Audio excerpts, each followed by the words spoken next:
The next song on 24 Nights is White Room. And I just did a cover of White Room recently, and just relearning it and watching him play that song, it's it's it's unbelievable. Mm. So the first thing I want to mention about White Room is that the band is completely on fire. They are just unstoppable. And something interesting about White Room is that they used to transition from the song I Shot the Sheriff into White Room. So I Shot the Sheriff ends on a G minor, which is this chord. So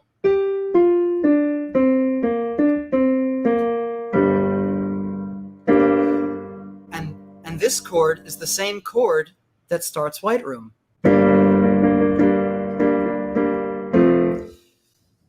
So it's very interesting that they actually transitioned from one song into the next.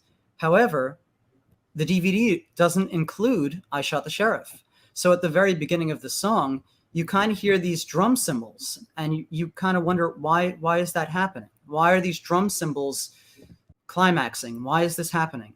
And then Steve Ferroni, the drummer, hit the snare drum, which must be a cue to the band that White Room is about to start. Huh. Dun, dun, dun, dun, dun. So that's something that I don't think a lot of people know, that at that time he was playing I Shot the Sheriff immediately before White Room. And that's why the drums are so busy or climaxing right before the song starts. Uh-huh. There you go. So the next time you watch White Room and you see these drum cymbals happening, that's what's going on. They're ending I Shot the Sheriff. And I think that there's a bootleg of that night on YouTube, so you can actually see them play I Shot the Sheriff and then go into that performance of White Room. And that performance of I Shot the Sheriff is pretty good, but I guess not good enough to make it to DVD. Now that you've brought this up, Michael, I do remember this, but I completely forgot that. So thank you. That's awesome. Yeah, no problem. So I mentioned that all the musicians in his four-piece band were just firing on all cylinders, and their energy is just incredible from the first note. So I want to mention the vocal melody and how Clapton kind of put a couple of variations on it as the song progresses. So the main melody of the song is a very repeated pattern, especially in the original Cream version. It's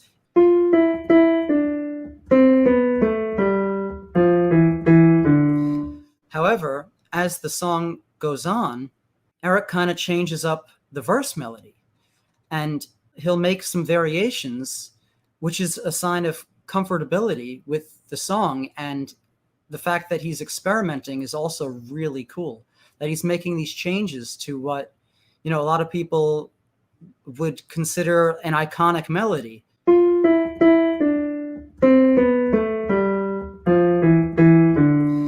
But in the second verse, he sings, "You said no strings could secure you at the station.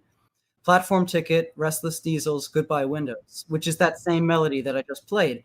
And then he sings, "I walked into such a sad time at the station. When I walked out, felt my own need." That's different. When I walked out, that's different from when I walked out. Oh, yeah. He put a variation there, and it's really cool. I don't know if he decided to do it in that moment or if he planned on doing it in other performances. If he said to himself, maybe this is how I want to do it from now on. But in a lot of the bootlegs that I've seen of this Journeyman tour, he'll change up the vocals just maybe to make it more interesting for himself. Yep. But hitting this high note at "I walked into," that's very cool to me, because you don't expect that. He kind of leans back to get the energy for that note, and also so that he doesn't overload the microphone, because when you're singing a louder, more powerful note, you don't want to distort your microphone. So his microphone etiquette is really, really good. So pay attention to his vocal variations the next time you watch 24 Nights or you watch this version of White Room. In the chorus, Greg Philliganes sings. So there's a great contrast between Clapton's husky vocal in the verse, and then you've got Greg Philliganes, who has this angelic voice, Yes. providing the perfect contrast in the chorus. And something very interesting that Clapton does is he plays his wah-wah pedal during the chorus, and he kind of uses a darker setting. And to achieve a darker setting, and by darker I mean less bright, less trebly, and to achieve that on a wah-wah pedal, you kind of have the wah with your heel more up. So with the pedal in the up position. And towards the end of that, when he says, when the shadows run from themselves, Clapton kind of pushes the wah down, heel down, and gets a more trebly tone. So there's a lot of textural things happening as well. And maybe I should demonstrate it just to quickly show. During the choruses, Clapton's got the wah sounding darker.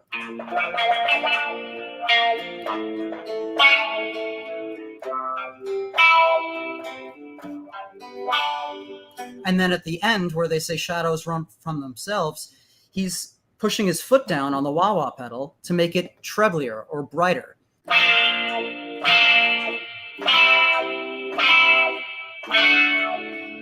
Just trying to get that on the screen. So there's a lot of textural things happening.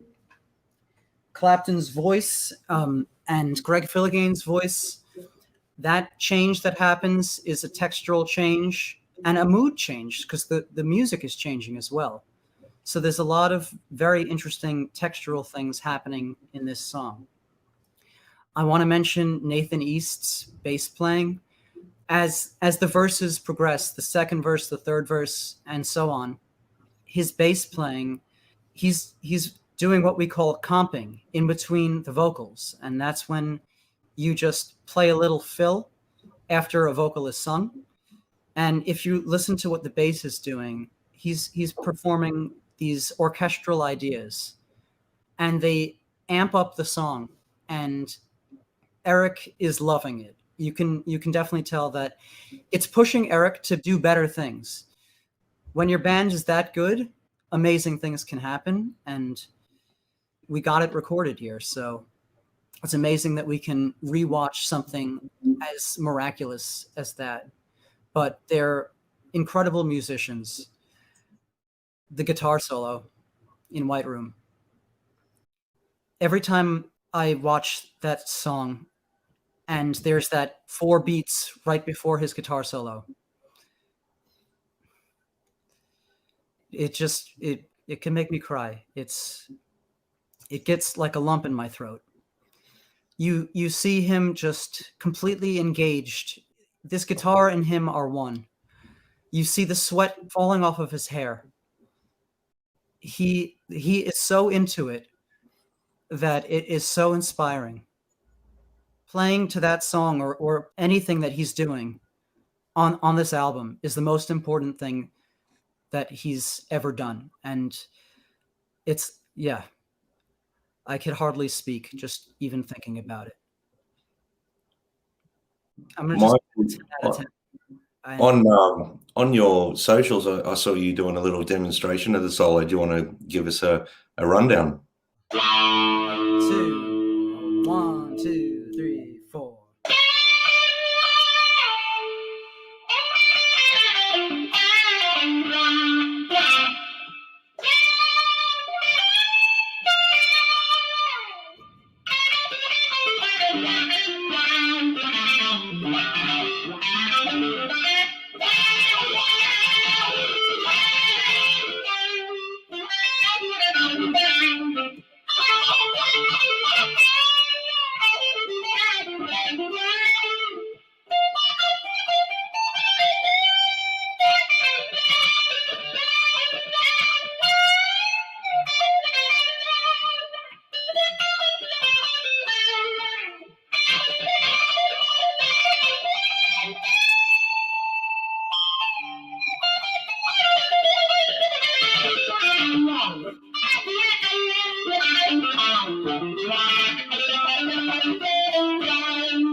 Fantastic. Awesome. I didn't really explain what was happening, but No, that was brilliant. Thank you. That really highlights what Clapton, where he was playing. He was in a zone there. He was not actually. I'm sort of starting to now go into my rankings, but I'll let you have the floor again, Michael. Sorry, but yeah, no problem. His phrasing on that solo is incredible. Yeah. He makes great use of pauses, and that's an important note for guitar players and any type of musician. You don't have to be playing every single second of your solo. Yeah. If you leave a gap for a few seconds, you can be inspired to play something different. And it just creates this space. And space is important in music. If someone keeps talking constantly and doesn't let you get a word in, that's not a good conversation necessarily. No, 100%. Couldn't agree more. So I have to give the song a 10 out of 10 because the performance by everyone it's fire. It's outstanding. It's my favorite version of the song, even though Jack Bruce's vocals and Ginger Baker's drumming on the original is great. There's just something about the way this song was arranged and performed that beats it for me. Yeah, I couldn't agree more. Michael, thanks for that. That was brilliant. So, we encourage you to do more of that. So thank you. But for me, like yourself, Michael, White Room, this is my favorite version of White Room. Probably, I'm going to say it fairly. I'm going to say this is my favorite version of Clapton's solo career playing White Room, because I love Cream's version as well, but for different reasons. But his arrangement of this, the performance from the musicians, I've always thought, if I'm ever going to cover White Room, it's going to be like this version of it. So it's phenomenal. Clapton's vocal is really strong, and the melody lines that you highlighted, I think he was stretching himself a lot in this DVD. He was pushing himself beyond what he normally would sit in his comfort zone. He was quite, especially through the 80s, I think we acknowledged on other sessions that we've done here that in that period, he was fairly comfortable. He was sitting in his comfort zone, where I think on this DVD as an entirety, he's stretching himself vocally. Some of his most strongest vocal performances have come from this DVD and this series of gigs. And I won't go over everything like you have in depth, but for me, his guitar playing, his solo on this is the space between the notes, exactly what you highlighted there, Michael. I picked up on. He's telling a story in the solo.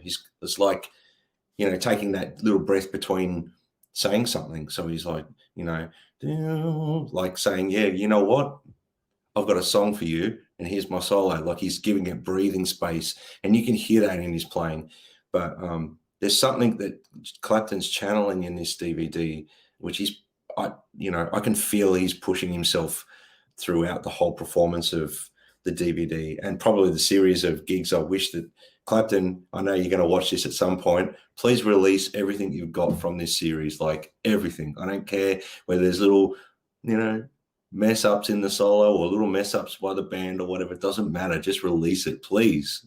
Please, where there's nuts like us that are doing a whole show based around one DVD, mate. Release more, please. So absolutely brilliant version of White Room. I give it 10 out of 10. And I'll hand it over to Andrew, but thanks for that in-depth insight there, Michael. That was brilliant. Oh, of course, Eric is going to watch this because he reads Michael's posts. So, it's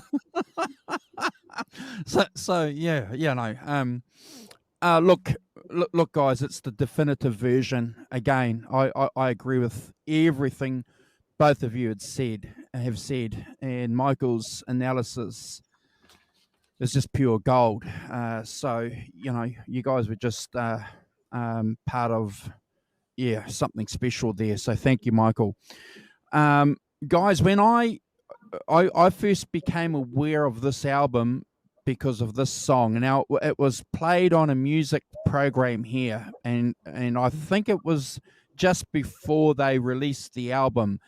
And I was familiar with Cream, obviously, and Clapton, and knew that song. But when I heard that song, obviously it's familiar enough for us to go, we get it. But then you go, this ain't the same. This is not the same. And I've had a lot of discussions over the years, guys, with Clapton nuts about whether or not this version is the Summit versus anything that they did with Cream. And I don't get into that discussion because I think you both have said it. It's a different song for a different era for different reasons. And Michael and Brad have mentioned everything about why this song should be the definitive version, and I'm going to agree with them. So it's a 10 out of 10 for me, and probably the go-to version. The wah on this song is gorgeous. I just love it. It's fantastic.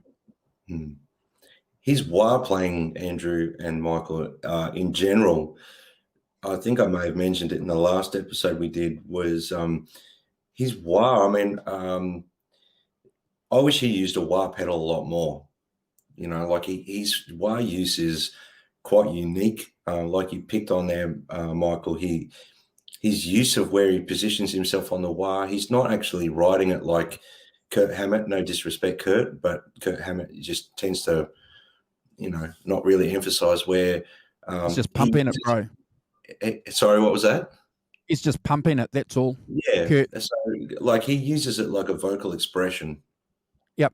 To emphasize the notes, and a lot of the fantastic players that we go into on this show do the same thing. So his wah usage, I wish he would use a wah a lot more, because on this DVD he uses a wah quite a bit, which is fantastic. Yeah. So Michael, I think we're up to Sunshine. Sunshine of Your Love.